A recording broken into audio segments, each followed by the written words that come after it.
Merhaba arkadaşlar, kanalıma hoş geldiniz. Bugün sizlerle harika bir lif modeli nasıl yapıldığını paylaşacağım.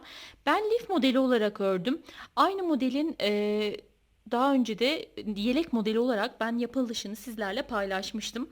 Ama biraz daha farklı kullanmıştım renkleri. Şimdi zeminini sadece beyaz olarak üzerine renkleri kondurduğumda sanki böyle tam bir gül tomurcuğu gibi oldu.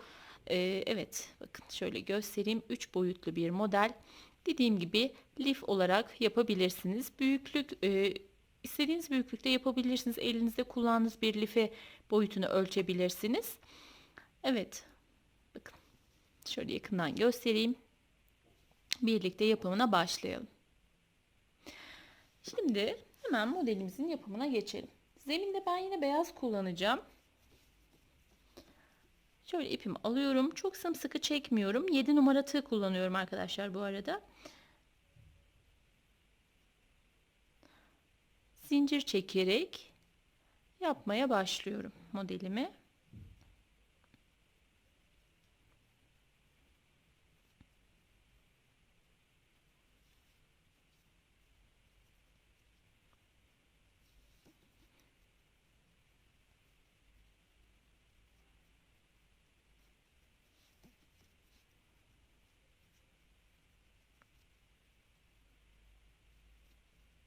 Evet, bu kadarı anlatmam için yeterli. Şimdi zincirimi çektikten sonra tığın başına bir tane doladım. Buradan 1, 2, 3 tane atlıyorum. Dördüncü zincirimin üzerine battım. İkisini bir, ikisini bir çektim. Tekrar tığın başına bir tane doladım. Sıradaki bir sonraki zincirimin üzerine battım. İkisini bir, ikisini bir çektim. Tekrar tığın başına bir doladım. Bir sonraki zincirim üzerine geldim. İkili trabzan yaptım. Tekrar tığın başını bir tane doladım. Bir sonraki zincirime geldim. Yine ikili trabzan yaptım. Bu şekilde her bir zincirimin üzerine bir tane ikili trabzan yaparak ilk sıramı tamamlayacağım. Evet, siz de bu sıranızı tamamlayın. Birlikte devam edelim. Evet, şimdi bakın arkadaşlar, bu kadar yeterli. Trabzanlarımı yaptım. Şimdi sıramın sonuna geldiğinde 1, 2, 3 tane zincir çektim. Örgümün arka yüzünü çevirdim. Tığın başına bir tane doladım. Sıradaki trabzanın üzerine battım. İkili bir trabzan yaptım. Tekrar tığın başına bir doladım. Bir sonraki trabzanıma battım. İkili trabzan yaptım. Tekrar tığın başına bir doladım. Bir sonrakine battım. Yine ikili bir trabzan yaptım. Şimdi 4 tane trabzanımı yaptıktan sonra burada yeşil ipimi alıyorum. Rengimi değiştiriyorum. Bakın bu şekilde. Şöyle yaklaştıralım. Evet. Rengimi değiştirdim. Tığın başını 2 defa doladım. Tığın başını 2 kez doladıktan sonra şuradan bakın 1, 2, 3. Alt sıradan bakın dördüncünün değil üçüncünün hizasına batıyorum. Tığın başını 2 defa doladım. Bakın bu üçüncü trabzanıma bu şekilde alt kısmından girerek battım. 2 ve 2 olmak üzere çektim. Şimdi tığım üzerinde 2 tane ilmeğim kaldı. Burada herhangi bir bunlara dokunmuyorum. Bu ikisi kalıyor. Tekrar tığın başını 2 defa doladım. Şimdi arkadaşlar arada 1, 2, 3 tane atladım. Dördüncü trabzanıma yine bu şekilde alt kısmından girerek 2, 2 çektim. Tığım üzerinde kalan 3 ilmeğimi birlikte kapattım.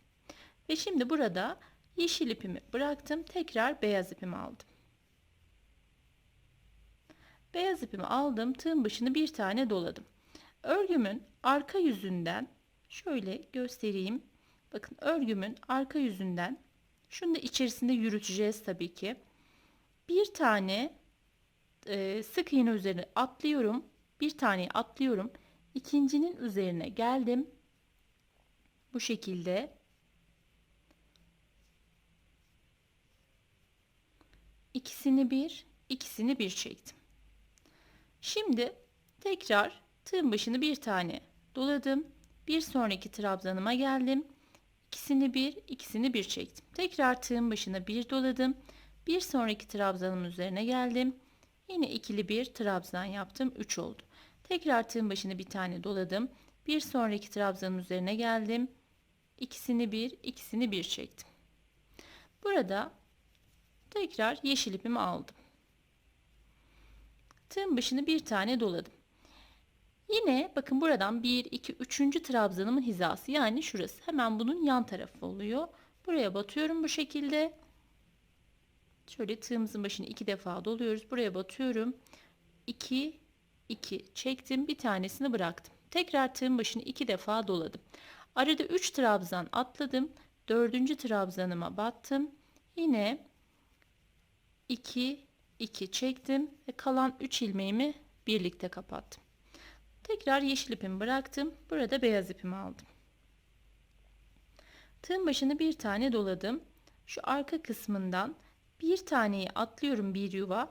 İkinci yuvamın üzerinden başlayarak ikisini bir çektim. Böylece bakın bu şekilde yeşil ipim de kötü görünmüyor arkadaşlar. Trabzanların içinden şu şekilde yaparak yürütmüş oluyorum. 4 tane trabzan oluncaya kadar devam ediyorum. Bakın 4 tane trabzanımı yaptım. Tekrar bırakıp yeşil ipimi aldım. Tığıma aldıktan sonra 2 kez doladım başını.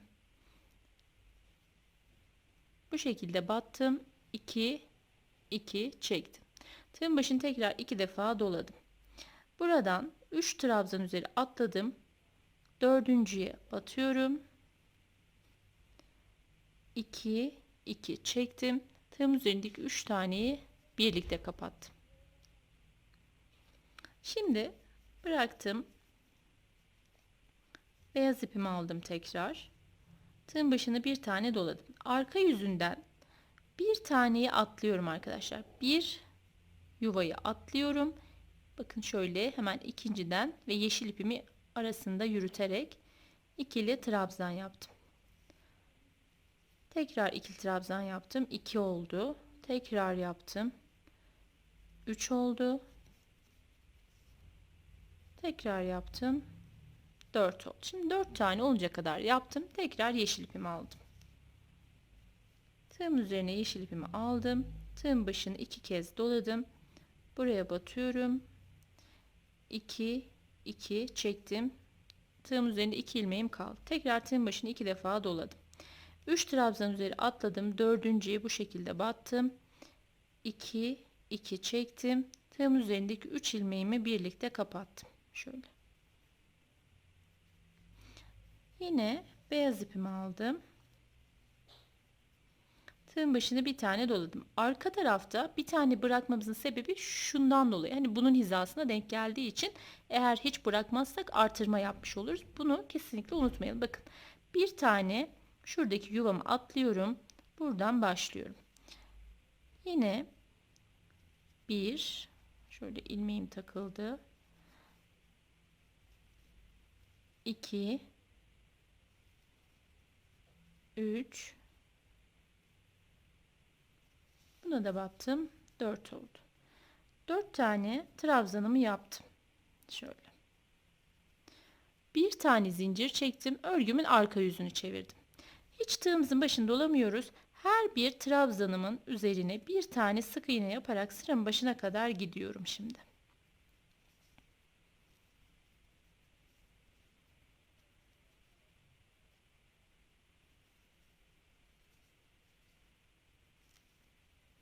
Şimdi arkadaşlar bu yeşil ipi ben hani yürütmek istemediğim için kopardım.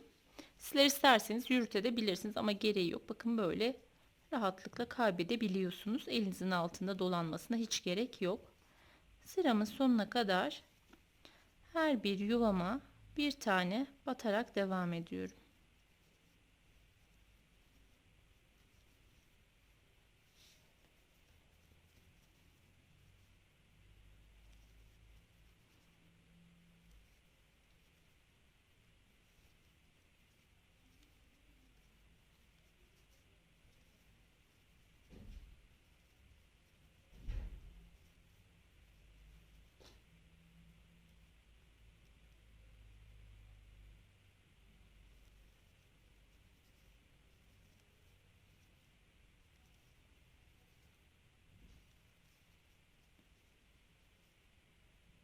Evet, bakın şimdi sıramızın sonuna geldik. 1, 2, 3 zincir çektim. Örgümün ön yüzünü çevirdim.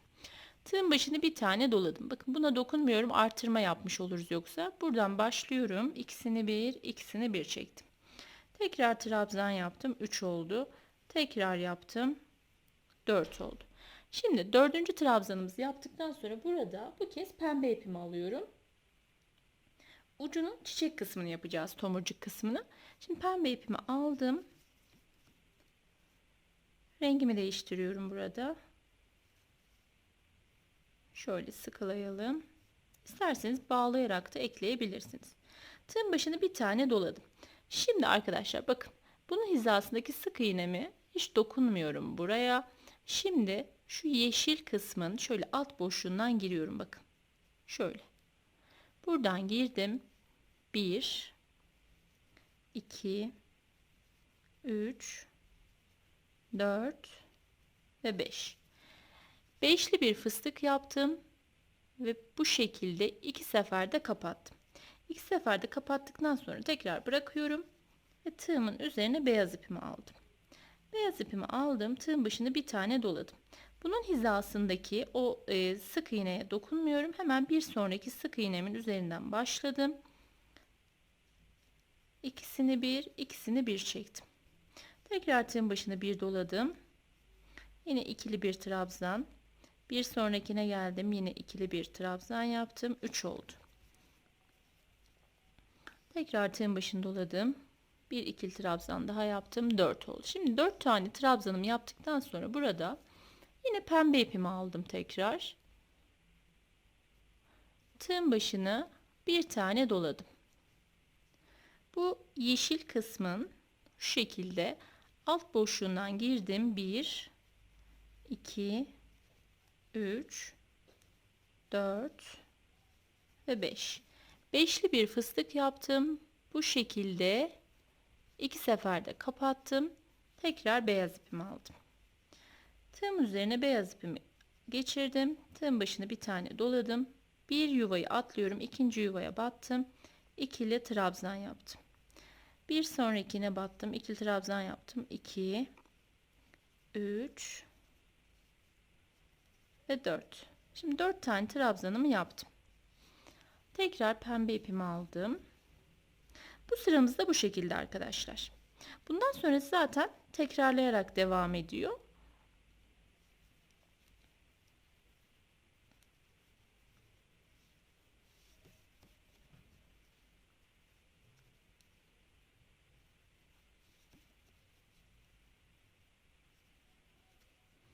Evet bakın 2 seferde çektim, bıraktım. Tekrar beyaz ipimi aldım. Arkada bir yuvayı atlıyorum. İkinci yuvadan itibaren bu ikili trabzan yaparak devam ediyorum. Şunu şöyle arkaya çekelim.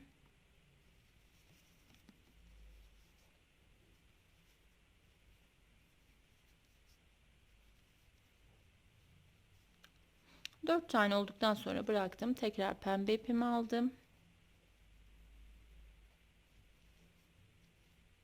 Şöyle bakın yeşil kısmın alt boşluğundan girdim. 1 2 3 4 ve 5. Beşli bir fıstık yaptım. 2 seferde kapattım. Tekrar bıraktım. Beyaz ipimi aldım. Yine bir yuvayı şuradan atlıyorum. İkinciden başladım. İkili trabzan yaptım. Devam ediyorum.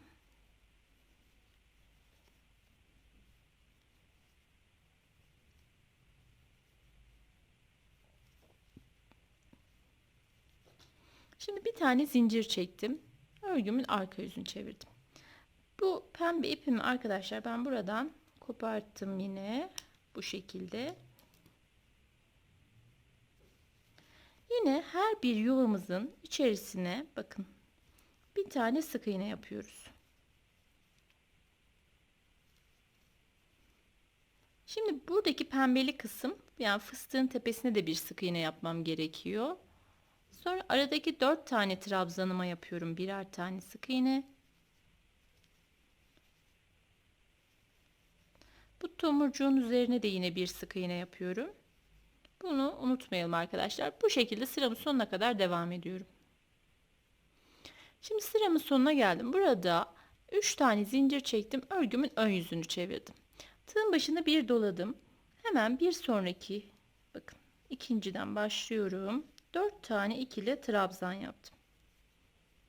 Şimdi 4 tane trabzanımı yaptıktan sonra burada tekrar yeşil ipimi aldım. Yine şu alttaki kısımları yapacağız. Şu yeşil kısmı. Burada rengimi değiştiriyorum. Yeşil ipimi aldım. Tığımın üzerine ve tığın başını 2 defa doladım. Bakın şuradan 1, 2, 3.'ünün üzerine böyle alt boşluğundan girerek 2, 2 çektim. 2 tanesi tığımın üstünde kaldı. Tekrar tığın başını 2 defa doladım. Arada bir trabzan, bir fıstık ve tekrar bir trabzan bıraktım. Hemen sonraki trabzanıma yine 2, 2 çektim. Kalan 3'ünü 1 çektim. Bıraktım. Beyaz ipimi aldım. Yine bunları içinden yürüterek götüreceğim. Tığın başını bir tane doladım. Buradan arkadan bir yuvayı atlıyorum. İkinci yuvadan başladım. İkisini bir çektim. Tığın başını bir tane doladım. Bir sonraki yuvama geldim. Yine 2, 2 çekerek şöyle 3 ve 4 tane ikili trabzan yaptım. Burada tekrar yeşil ipimi aldım. Tığımın üzerine yeşil ipimi aldım. Tığın başını 2 defa doladım. Şuradan şu şekilde girdim. 2, 2 çektim. Tığımın üzerinde 2 tane ilmeğim var. Tekrar tığın başını 2 defa doladım. Bakın buradan 2, 2 çektim. Tığım üzerindeki 3 ilmeğimi birlikte kapattım.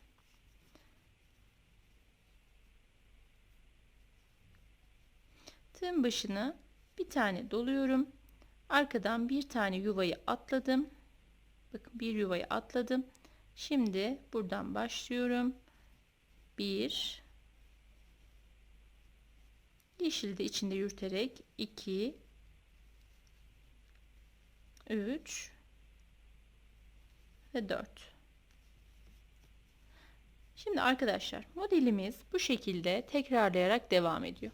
Bu şekilde tamamlayacağım sıramı. Dönüşte yine sık iğne ile gelip pembeli fıstıklı kısmı yapacağız. Modelimin yapımı bu şekilde arkadaşlar. Bakar mısınız şöyle görünümü, gerçekten ne kadar güzel oldu. 3 boyutlu böyle çok hoş bir model oldu. Umarım sizler de beğenirsiniz. Beni dinlediğiniz için çok teşekkürler. Başka videolarda görüşmek üzere. Hoşça kalın. Kendinize iyi bakın.